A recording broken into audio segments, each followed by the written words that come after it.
छोटा सन्यासी हकीम रिजवान अहमद चौहान।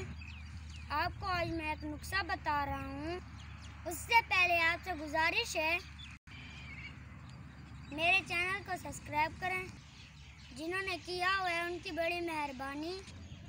आपके लिए दुआ करता हूँ, अल्लाह आपको खुश रखे और सेहत अता फरमाए, आपकी परेशानियाँ दूर फरमाए। आपने सुना होगा जो फल मौसम का होता है वो अपने अंदर ताकत रखता है।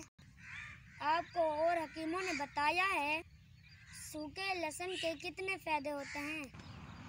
मैं आपको सब्ज़ लहसुन के फ़ायदे बताता हूँ। अल्लाह पाक ने इसके अंदर कितनी शफा रखी है। ये है सब्ज़ लहसुन। आप सबको पता है कि सब्ज़ लहसुन ज़मीनों में उगाया जाता है।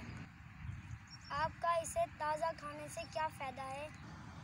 ये देखें नाजरीन, इसको हमने उगाया हुआ है, अभी ये कच्चा है। जब ये लहसुन बढ़ते हैं, जब ये बड़ा होता है,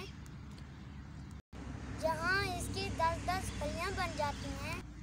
मैं आपको अभी इसका खाने से क्या फ़ायदा होता है। अभी लोग इसे सालन में डालते हैं, लेकिन बीमारों के लिए बहुत बड़ी शफा रखता है।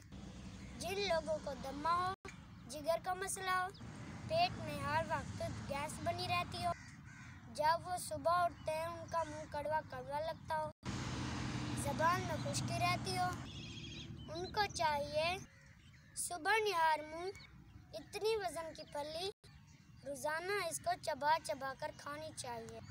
निहार मुंह नाश्ते से 20 मिनट पहले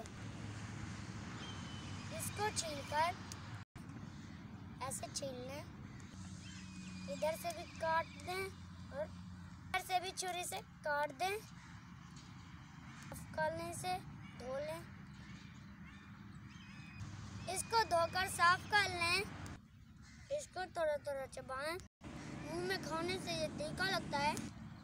जब ये गले से नीचे जाता है तो इसकी तिखाड़ नीचे चली जाती है, इसकी कड़वापन बिल्कुल ख़त्म हो जाता है। हाज़रीन, ये आप रोज़ाना इसे एक खली खाया करें, तकरीबन इसे 3-4 दिन खाएं। इंशाअल्लाह आपको आपकी तबीयत का पता चल जाएगा। उम्मीद करता हूँ आप मेरे नुस्खे को ज़रूर अपनाओगे और इंशाअल्लाह आप सेहत पाओगे। मेरी वीडियो को ज़रूर लाइक करना, मेरे चैनल को ज़रूर सब्सक्राइब करें। अल्लाह।